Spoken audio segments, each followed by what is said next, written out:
want to take you to a rock concert right now, okay? I want you to imagine that you're in a big open stadium. It's a big sports stadium, okay? The band stage is down now. You're maybe like halfway back, maybe halfway up in the stands, okay?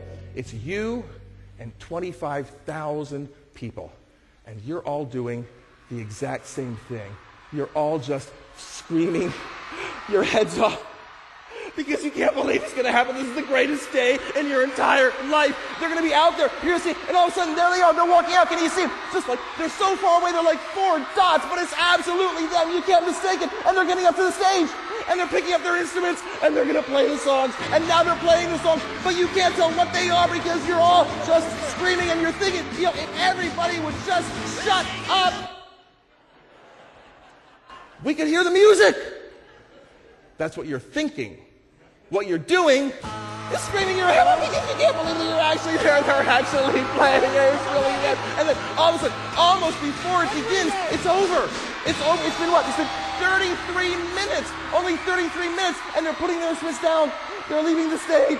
They're saying goodbye. And that's it. And you're still screaming. And what neither you nor any of the other 25,000 people there realize is that you are the last people on earth who will ever have that experience. Because the date is August 29th, 1966. The place is Candlestick Park, San Francisco, California. And you have just seen the last concert the Beatles would ever play. And when you're talking about success, sometimes it's helpful to look at those who've already achieved the kind of success that we'd all like to achieve. And you know what? Whether you like them or not, when it comes to success, the Beatles are the gold standard. Bill Stainton is a 29 Emmy Award-winning TV producer, writer, and performer, the author of 9 business training programs in use worldwide, and an internationally recognized Beatle expert who literally wrote the book on the Beatles' success. He blends the business smarts he learned from 20 years of corporate management with the showbiz sparks he gleaned from working with people like Seinfeld, Jay Leno, and Ellen DeGeneres to create entertaining and enlightening presentations enjoyed by audiences around the world. Bill is the one speaker who truly does combine business smarts with showbiz sparks and a touch of the Beatles for a keynote that will make you the star of your event. They were together fewer than 10 years. 10 years! I mean, come on, that's nothing. Be honest with me here. How many of you have underwear older than that? Imagine it. Your records are consistently hitting the top of the charts. You're playing to sold-out stadiums all around the world. Everybody from corporate bigwigs to heads of state to royalty wants to hang out with you. People are screaming at you everywhere you go. I know, you're insurance professionals. You're used to having people screaming at you. You're performing at your peak, and no one can touch you. Creatively, artistically, financially, no one can touch you. I'm getting quivery just thinking about it. It's amazing. You're the best of the best, and not incidentally, along the way, you're also creating a legacy of work that not only is going to far outlive you, but that's raising the bar of what's possible in your industry to unimagined heights. You're doing this over and over and over again. Because you're not just a musician. You're not just a rock star. You are a Beatle. So why are we talking about the Beatles today? I mean, really, why do we even care? Especially since there are some people who don't even like the Beatles. I know, but they're out there. They're out there. I have friends who don't like, not friends, people. I know people who don't like the Beatles. There's one guy, Chris, who keeps saying to me, Bill, the Beatles are no longer relevant. This from a guy who owns not 1, not 2, but 3 albums by the Partridge Family.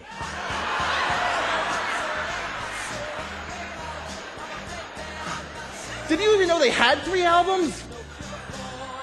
Mostly, I think it comes down to 5 decisions that they made. 5 ideas, simple individually, but you put them together and really use them, and they can change everything and take you to the top of the charts. And so that's what I want to talk with you about for the next few minutes. Specifically, the 5 best decisions the Beatles ever made and why you should make them too.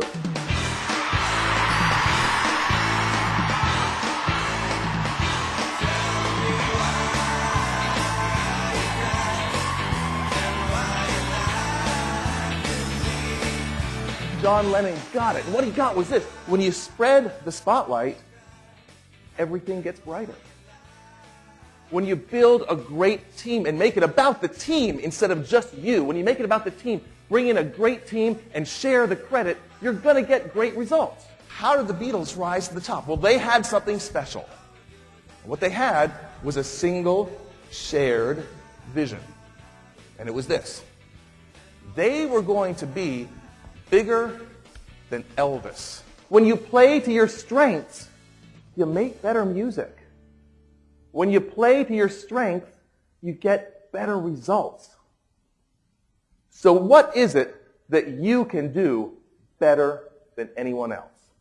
See, the Beatles knew one thing. They knew that if you really want to make an impact, if you want to create a legacy so strong that 40 years after you're done, people are still holding you up as the gold standard in your industry, you have to shake it up. This album shook everything up. I'm sorry.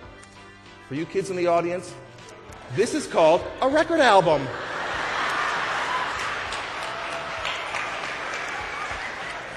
Big, isn't it? Think of it as a big, scratchy CD that, you know what we had to do? We had to manually turn it over halfway through. In the snow. Uphill, both ways. On the back of a shovel by candlelight. Life was tough in the 60s. You have no idea. This album shook everything up. Musically, lyrically, visually. Shook everything up. And yep, it went straight to #1 without the Beatles touring. Carry that weight. It means going the extra mile to get the extra result. It means doing what it takes. It means doing the heavy lifting. Because let's be honest here. You can spread the spotlight. And you can have a single shared vision, and you can play to your strengths, and you can even shake it up. But until somebody rolls up their sleeves and actually does the work, nothing's going to happen. So is it A, is it Kelly? Is it B, Paris Hilton? C, Shirley Temple? Or D, Sarah Palin? Like, who's on there 3 times, do you think? I think I'm going to try C. C, Shirley Temple? No, in fact, it's Kelly Hopper Moore. A lot of people don't realize the long history. No, I'm kidding. It is, in fact, Shirley Temple, of course. Congratulations. Yes. Paul McCartney once said, the reason we were twice as good as anyone else is because we worked twice as hard as anyone else. See, the Beatles got it. They got what you folks get and what you just saw here demonstrated. That ultimately, your results are going to equal your effort. If you want to be twice as good, you have to work twice as hard. In the end, your results will equal your effort. If you want to get more, you have to give more. If you want to get more in your careers, in your communities, in your relationships, if you want to get more, you have to give more. And the giving comes first. Because it turns out the Beatles were right. In the end, the love you take really is equal to the love you make.